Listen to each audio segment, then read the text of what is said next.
आता आम्ही निघालोय. आता कुठं जायचं आहे? आणखी काय? बघूया सिंदखेड राजा, लोणार लेक. चला आता जाताना बिझी का मकबरा बघणार.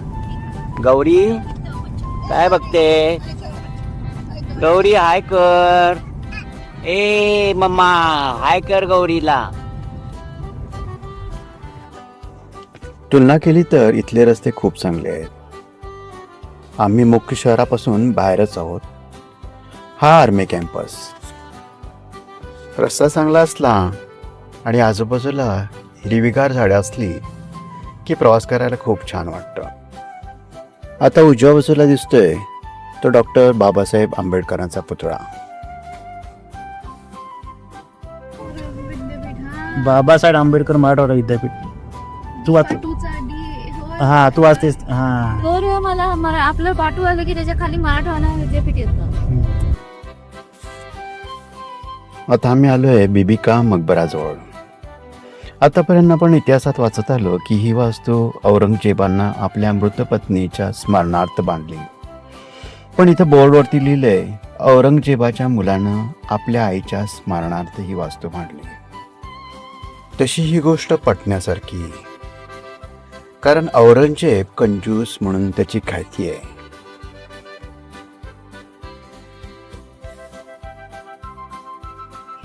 समोर फोटो सेशन चाललंय. आता आमचं फोटो सेशन.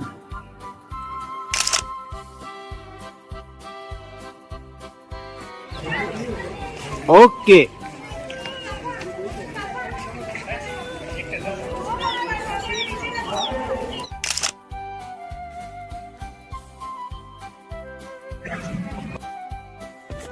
आता पुन्हा पहिल्या विषयाकडं. बीबी का मकबरा कोणी बांधला? बीबी याचा अर्थ आई होत नाही. स्त्रीसाठी वापरला जाणारा आदरार्थी शब्द बेगम, पत्नी, सन्माननीय महिला, लेडी.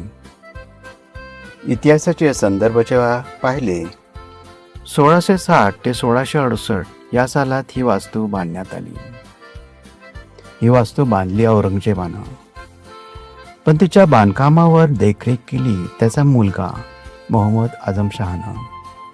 त्यामुळं कदाचित आणि त्याचप्रमाणे औरंगजेबाच्या कंजूस स्वभावामुळं ही वास्तू मुलांना बांधली असा समज झाला असावा. याचे संदर्भ डिस्क्रिप्शन बॉक्समध्ये दिलेले आहेत.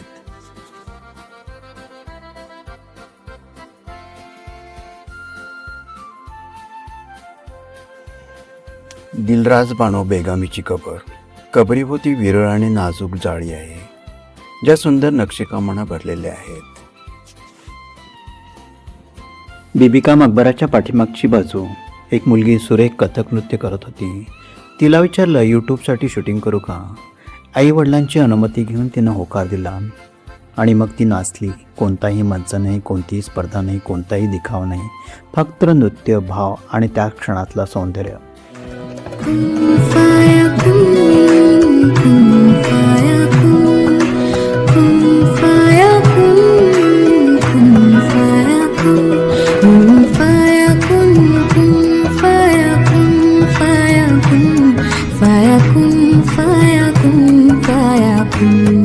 रंग रेजा रंग मेरा तन मेरा मन, ले रेजा रंग मेरा तन मेरा मन, ले ले रंगाई चाहे तन चाहे मन, रंग रेजा रंग मेरा तन मेरा मन, ले ले रंगाई चाहे तन चाहे मन. सजीरा सवेरा मेरे तन बरसे, कजरा अंधेरा तेरी जलती लाओ, कर तेरा मिला जो तेरे दर पर. नाश्त्यासाठी इथे रेस्टॉरंट शोधावे लागतात. तसं खूप ठिकाणी घडतं. असली तर भरपूर रेस्टॉरंट असतात आणि नसली तर शोधता शोधता जेवणाची वेळ होते. अगदी स्वच्छ ठेवलेलं असल्यामुळं गौरीचं म्हणणं होतं इथे चप्पल काढायला हवं.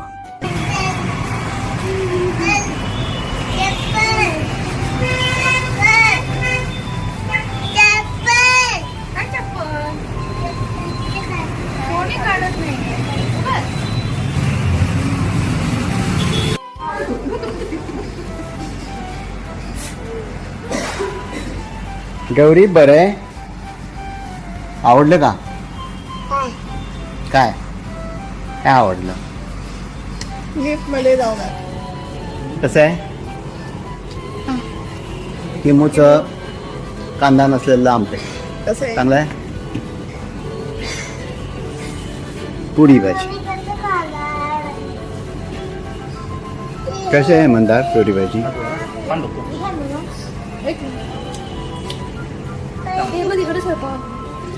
जेवणाचं आणि नाश्त्याचं बिल जवळपास सारखंच असतं, नेहमीच अनुभवतो.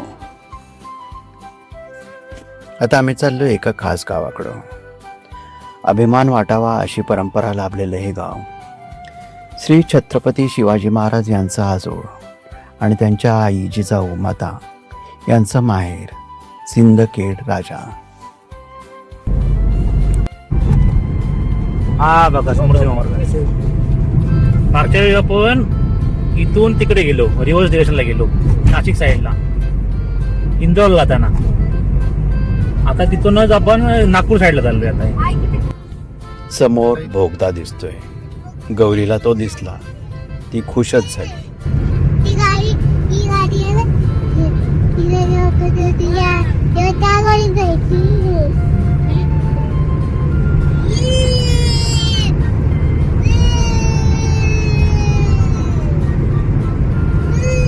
एकदम गार वाटलं नाही? रात्रीला नाही.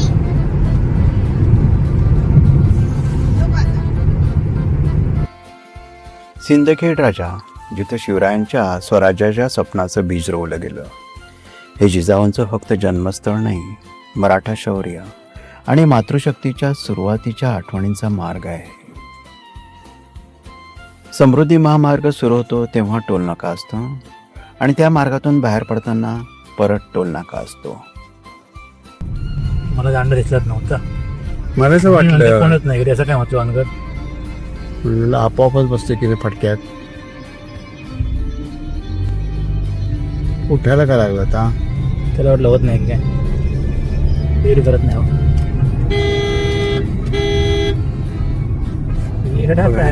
दारू प्यायला चेहरा दिसतोच की, म्हणूनच त्याने सांगितलं जावा जावा.